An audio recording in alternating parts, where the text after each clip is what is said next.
what's up guys, selamat datang di Animasi Donghua Spoiler.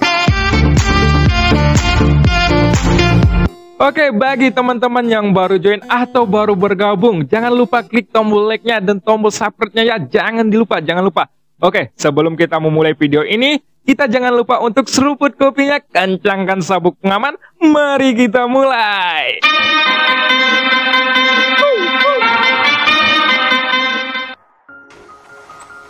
Pada episode sebelumnya diceritakan, Raja Tianzang dan Pusing pun akhirnya keluar dari domain dewa keabadian.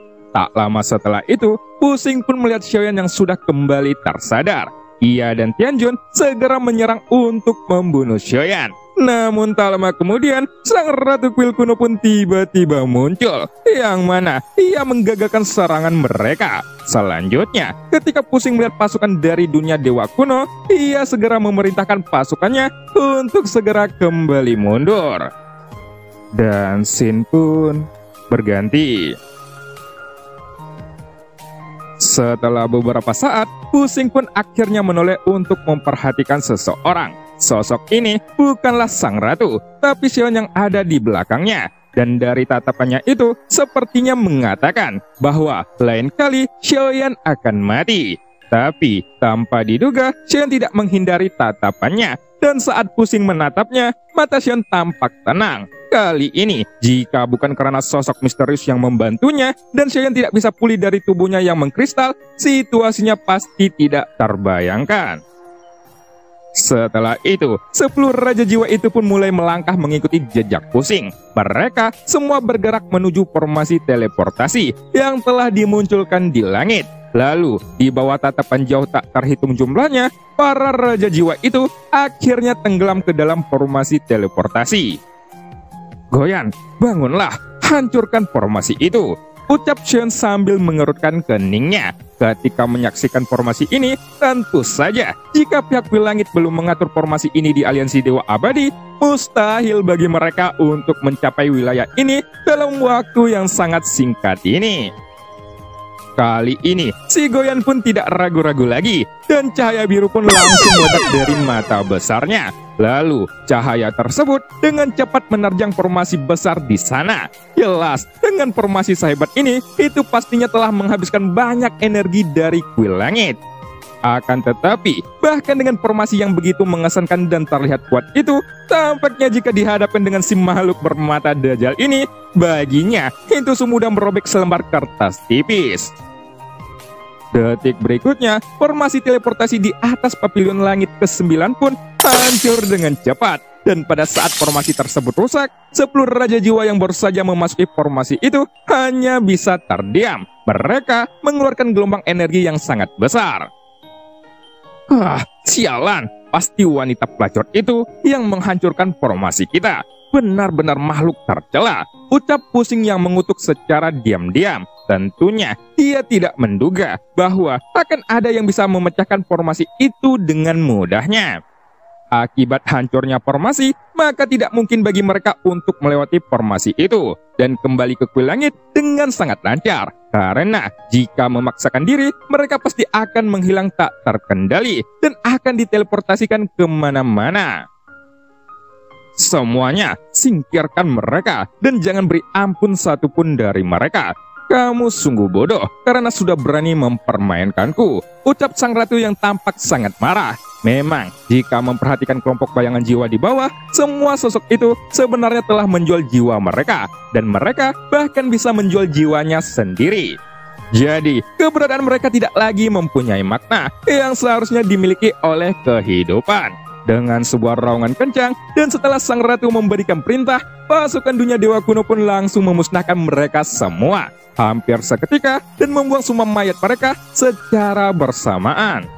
Bahkan, ribuan bayangan jiwa ini seolah-olah tidak pernah ada, dan mereka dimusnahkan tanpa jejak. Dari sini, dapat dipastikan bahwa para pasukan dari dunia Dewa Kuno ini adalah elit yang terlatih dengan cermat, dan memiliki kekuatan di atas rata-rata.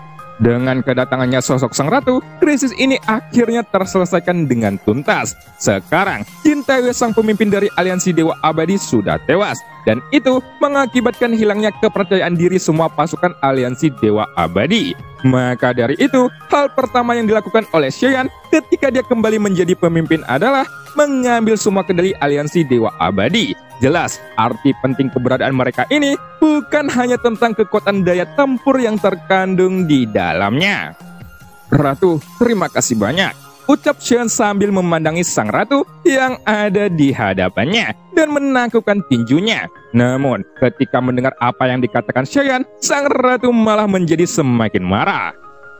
Tidak heran jika Jusang pernah pergi ke dunia Xuanyin, dan ketika dia kembali, dia sudah menjadi gila. Tapi, aku tidak menyangka, bahkan kamu juga akan berperilaku seperti ini setelah bereinkarnasi. Kamu sama saja dengan dia. Aku benar-benar ingin bertemu wanita itu. Dan dari mana datangnya pesona yang begitu hebat itu? Ucap sang ratu yang mulai menatapi Xiaoyan dengan sedih.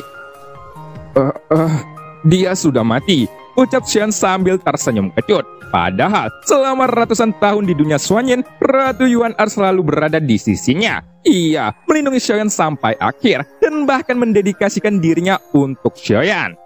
Semua yang dilakukan oleh Ratu Yuan-Er ini meninggalkan kenangan yang dalam dan tak terhapuskan pada hati Xiaoyan. Setidaknya, perasaan Ratu Yuan-Er terhadap Xiaoyan sangatlah tulus. Dan tentunya hanya perasaan tuluslah yang bisa membuat Xiaoyan benar-benar tergerak pada akhirnya.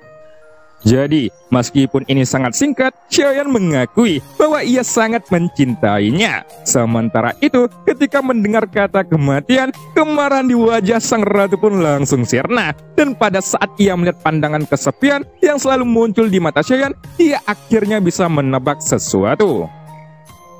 "Jadi, ketika kamu tadi salah menyebutkan nama, apakah karena aku mirip dengannya?" tanya sang ratu yang suaranya menjadi jauh lebih lembut.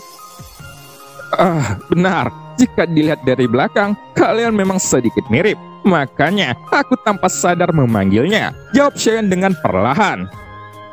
"Apakah hanya tampak dari belakang saja?" tanya sang ratu kembali. Dan kini, dia pun mulai merasakan kepahitannya. Seolah-olah statusnya di antara Xiaoyan ini telah diturunkan sedikit karena kemunculan Ratu Yuan-Er. Sudahlah, jangan mengatakannya lagi. Mari kita bicarakan hal-hal itu nanti. Sekarang, dunia Taisu sudah menginvasi, dan bagaimana kita menghadapinya harus dipertimbangkan secepat mungkin. Lalu, situasi di wilayah barat laut sudah sangat buruk. Tidak mungkin membiarkan pihak dunia Taisu terus menyerang di sana, karena nantinya seluruh wilayah itu akan hancur, ucap Xiaoyan dengan tegas. Tampaknya, kisah percintaan tragis itu sepertinya tidak ada apa-apanya dibandingkan dengan masalah ini. Dia telah melihat benua Daodi yang dihancurkan, dan kondisi bintang-bintang lain di wilayah Laut Barat, semua itu hanya akan lebih tragis daripada benua Daodi. Setelah dunia Taisu datang, mereka merampas semua sumber daya. Mereka akan memusnahkan semua makhluk hidup, bahkan menghilangkan asal-usul benuanya. Itulah kunci dari permasalahannya. Jika dibiarkan, maka dunia Senshi akan dalam bahaya besar. Dengan kecepatan dari pergerakan pihak dunia Taisu saat ini, bahkan wilayah barat laut yang luas itu tidak akan memakan banyak waktu untuk sepenuhnya musnah. Selain itu, jika dunia Taisu benar-benar dibiarkan menjara secara terus-menerus, sumber daya yang mereka simpan akan menjadi semakin besar dan akan lebih sulit untuk menanganinya di masa mendatang.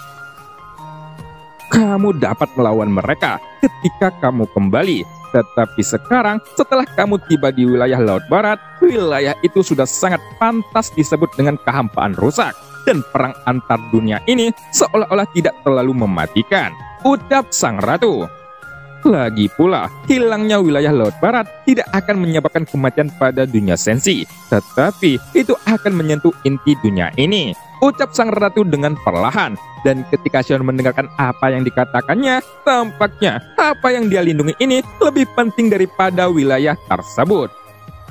Tidak peduli apa yang mereka lakukan saat ini, sumber daya yang mereka rampas, makhluk yang mereka bunuh, semua yang mereka lakukan pada dasarnya ada dalam wilayah dunia Senshi. dan sumber daya yang ada di dalam dunia ini. Tapi, jika hanya mengandalkan metode tersebut, mustahil bagi mereka untuk mengalahkan dunia sensi, ucap sang ratu dengan percaya diri.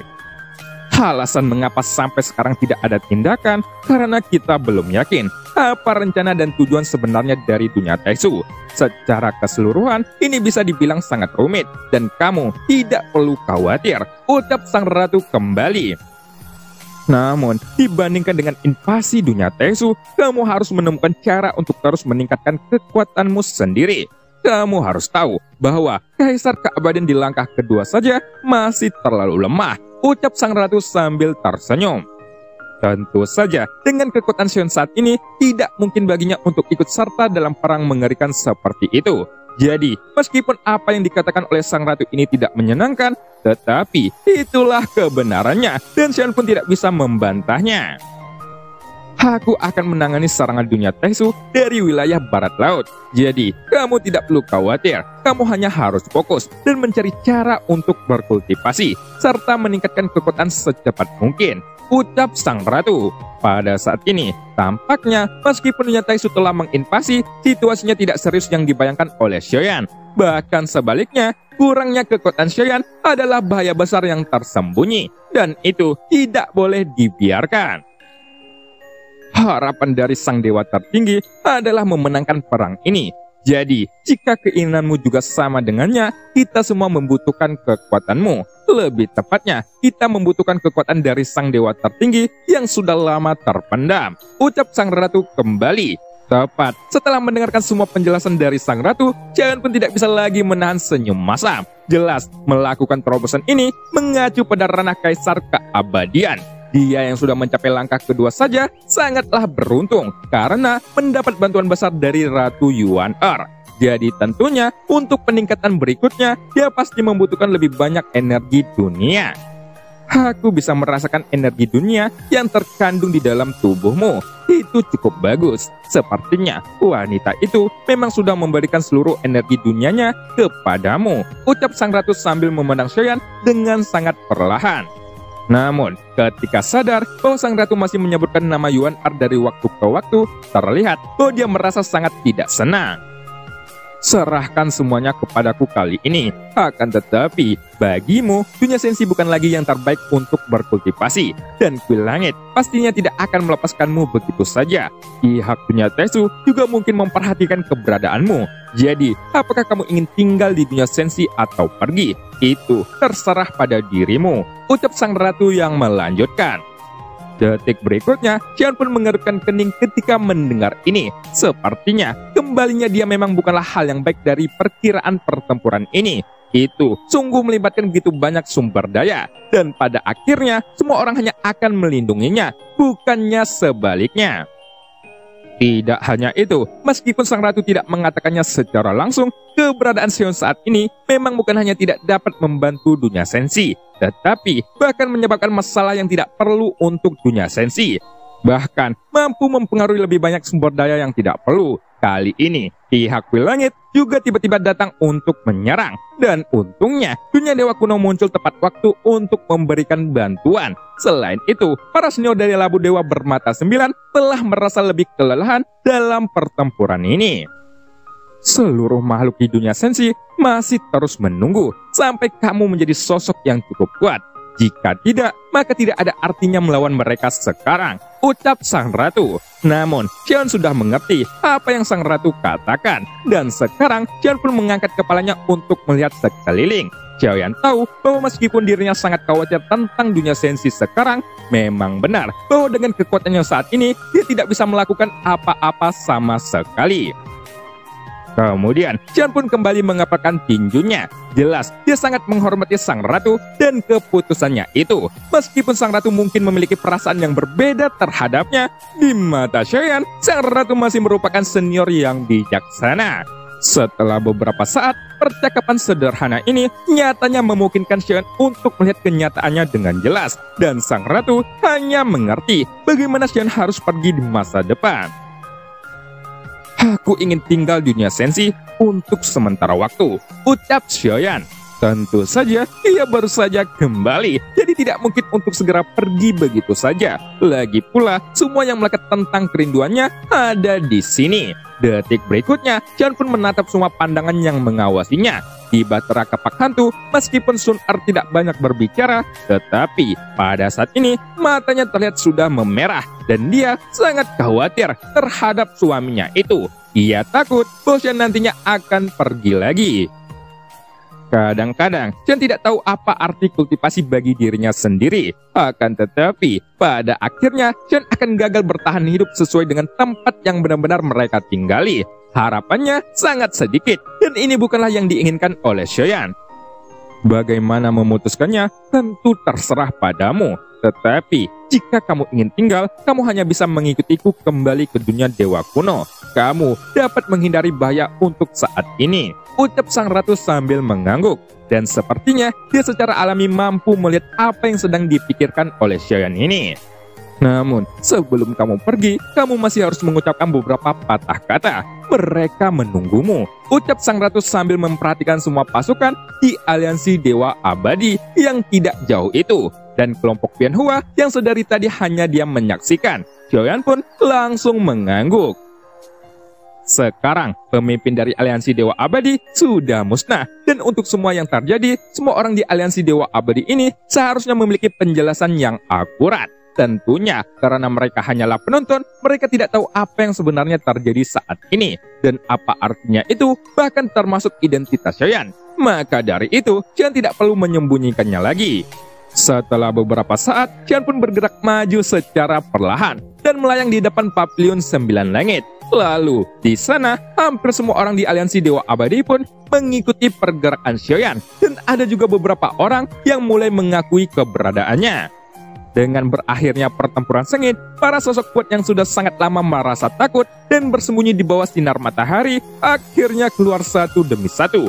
Dan kini terlihat bahwa tatanan aliansi Dewa Abadi akan segera berubah.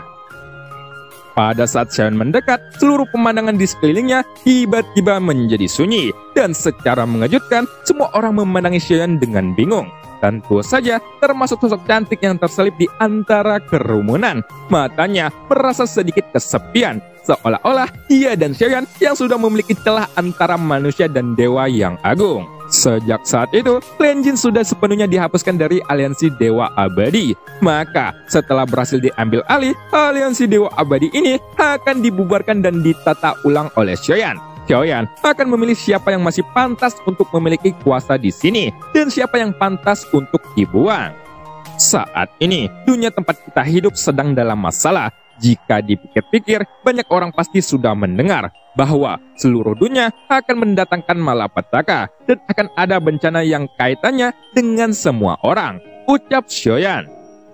Dalam bencana ini, ribuan makhluk di dunia sensi harus bersatu dan berkumpul bersama, atau seluruh dunia akan musnah. Aliansi Dewa Abadi diciptakan oleh Sang Dewa tertinggi, dan arti keberadaannya bukanlah untuk menjara sumber daya, juga bukan pula untuk menggertak yang lemah, ucap Xion kembali. Tidak peduli untuk apa kalian semua berkultivasi, atau untuk tujuan apa kalian ingin menjadi lebih kuat.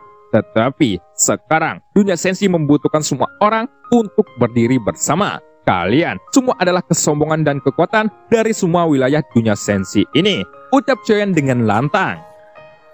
Setelah segalanya sesuai keinginanku, semua sumber daya dari aliansi Dewa Abadi ini akan dibagikan. Dan setiap tingkatan pada 9 Pavilion Langit tidak lagi dibedakan berdasarkan kekuatan, ucap Xion sambil memandangi sekitar. Sistem khusus akan dirumuskan ulang dan semuanya akan menjadi sangat adil. Jadi, aku tidak peduli apa nantinya. Ini adalah keputusanku sebagai reinkarnasi Sang Dewa tertinggi. Jika ada yang menang, lebih baik sekarang, ucap Xion dengan suara yang dalam. Jelas, jika saja Xion tidak menyusup dan berkultivasi di aliansi Dewa Abadi untuk jangka waktu sebelumnya, ia mungkin tidak dapat mengetahui persaingan sengit di dalamnya dan akan membiarkannya begitu saja. Tentunya, persaingan semacam ini memang akan menghasilkan banyak orang kuat yang sangat terlatih. Akan tetapi, yang dibutuhkan sekarang bukan lagi persaingan antara sekte yang sama, apalagi pengejaran kekuatan yang sederhana. setiap orang di aliansi Dewa Abadi, mereka harus memahami bahwa mereka semua akan menghadapi musuh yang sama. Maka dari itu, Xion harus menyatukan semuanya dan bertindak sebagai satu kesatuan. Aku baru saja mendengar kabar bahwa benua tempat keluargaku berada telah dihancurkan dan tidak ada dari kalian yang peduli tentang masalah itu, ucap Xion sambil menghela napas berat. Dan detik berikutnya, sebuah suara sorakan pun datang dari kerumunan. Mungkin apa yang dikatakan Xion ada benarnya. Semua orang tidak dapat memahaminya dengan jujur tentang pendekatan dan keseriusan dalam krisis ini. Tapi saat ini, ketika suara sorakan ini terdengar, lambat laun lebih banyak suara datang dari kerumunan. Tampaknya mereka juga mengalami kepedihan Xion yang kehilangan rumah untuk kembali. Ini tanpa diduga, hanya dalam waktu singkat ada lebih dari selusin suara bergema melalui mereka. Dan dari sini dapat dilihat bahwa mereka semua berasal dari wilayah barat laut yang sama dengan Xion. Mereka pun memandang Xion dengan mata yang berapi-api dan mereka memilih untuk percaya pada Xion saat ini. Tidak hanya itu, dengan munculnya suara-suara ini segera terjadilah keributan. Karena para petinggi aliansi Dewa Abadi sendiri sudah memblokir informasi ini sebelumnya, maka tidak banyak orang yang mengetahuinya. Hanya pasukan Bianghua yang benar-benar mengetahui tentang kabar tersebut. Sebagai rakyat dunia sensi, kita harus bangkit dan melawan. Hadirin sekalian, kalian semua harus berperang demi dunia ini, ucap Xion kembali. Dan setelah dia berbicara, keramaian itu pun perlahan merendah dan semua sosok pun kembali terfokus pada Xion. Adapun tentang identitasku, semua orang seharusnya sudah mendengarnya. Aku adalah reinkarnasi dari sang dewa tertinggi dan pendiri dari aliansi Dewa Abadi. Jadi semuanya, aku akhirnya kembali, ucap Xion sambil menghela napas lega. Pada saat kata-kata akhirnya kembali keluar dari mulut Xion, mata semua orang pun menjadi penuh kebanggaan dan kagum. Sepertinya, meskipun mereka hanya mendengarnya dari rumor, berita ini ternyata terlalu eksplosif. Tentu saja, setiap orang tahu bahwa aliansi Dewa Abadi ini didirikan oleh sang dewa tertinggi dan reputasi sosoknya di dunia sensi ini tidak perlu dipertanyakan lagi. Bahkan, meskipun sudah lama berlalu, legenda itu tetap ada di dalam hati semua orang. Pada saat ini, beberapa orang pun sudah mengeluarkan sebuah kertas kecil dan itu merupakan tulisan yang dilihat oleh Xion. Di dunia dewa kuno sebelumnya, itu seharusnya ditulis oleh sosok yang tidak dikenal di antara orang-orang. Tapi pada kertas itu secara mengesankan tertulis nama sang dewa tertinggi atau Zuza. Sayang sekali mereka tidak datang ke sini untuk meminta tanda tanganku, bukan, melainkan sang dewa tertinggi, gumam Xion di dalam hatinya. Dan ketika dia melihat selembar yang agak familiar itu, garis hitam pun tiba-tiba muncul di wajahnya. Dan dia juga memiliki firasat yang buruk. Suara serak tersebut pun datang dan pergi. Lalu, setelah Xion menyaksikan banyak orang yang mengguncang selembaran di tangan mereka, dia pun langsung menatap dia. Kini, meskipun Xion tidak membuka mulutnya, dia sangat mengerti maksudnya. Dan dia segera memimpin pasukan Bianghua untuk berdiri di depan Xion. Kemudian, semua sosok lain yang ada di berbagai tempat pun mengepalkan tangan mereka kepada Xion, termasuk Xiaoju yang menolak untuk membantu. Dan ada juga wajah yang pernah dilihat Xion sebelumnya. Mereka semua kini menghormati Xion. Padahal sebelum masalah besar ini muncul, tidak ada dari mereka yang memilih untuk mengenal Xion. Dan hanya pada saat inilah mereka benar-benar mengakui Xion sebagai pilar mereka. Bisakah aku mengetahui di mana wakil pemimpin Chouku selama waktu di aliansi Dewa Abadi ini? Meskipun Chouku bukan anggota dari Bianghua, dia sudah memberiku banyak bantuan. Dan karena diriku pula, Chouku pun dihukum oleh Jin Taiwei, ucap Xion dengan perlahan. Detik berikutnya, seluruh pasukan Bianghua ini saling memandang. Mereka memang sudah lama tidak bertemu dengan Chouku. Namun, tidak ada lagi Dewa Surgawi dan Dewa Langit di aliansi Dewa Abadi ini. Sejak saat itu, mereka semua fokus pada kultivasi. Dan mereka tidak bisa memikirkan pertempuran atau persaingan yang kejam. Aku berharap semua orang dapat bersatu setelah mengetahui krisis ini. Dan setiap orang harus memperhatikan kultivasi. Saat krisis yang mengerikan datang, tidak ada yang bisa membantu kalian. Hanya kekuatan kalian sendiri yang menjadi modal untuk bertahan hidup, ucap Xion sambil menghela napas berat. Kemudian, setelah Xian mengatakan satu kalimat terakhir ini, Xian mulai melangkah maju, dan sosoknya dengan cepat bergerak menuju pavilion langit ke-9. Jelas, tidak ada yang tahu mengapa Xian tiba-tiba bertindak seperti ini, dan mereka hanya bisa memandanginya.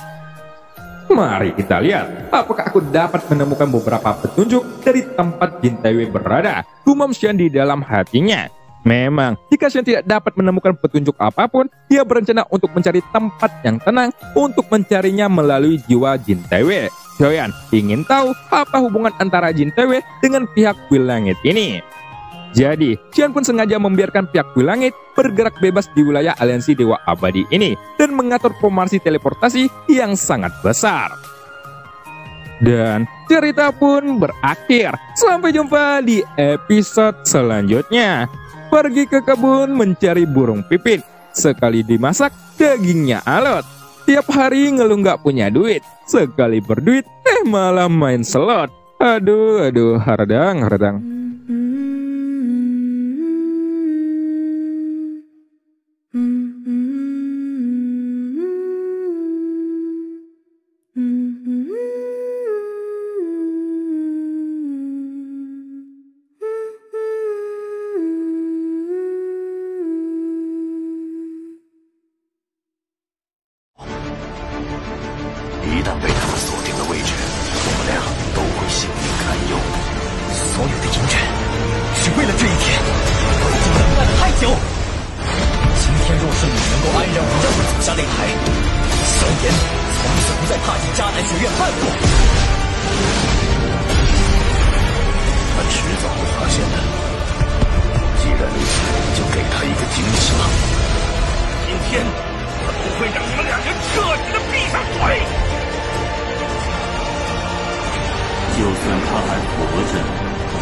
加玛帝国云岚宗，萧炎回来了。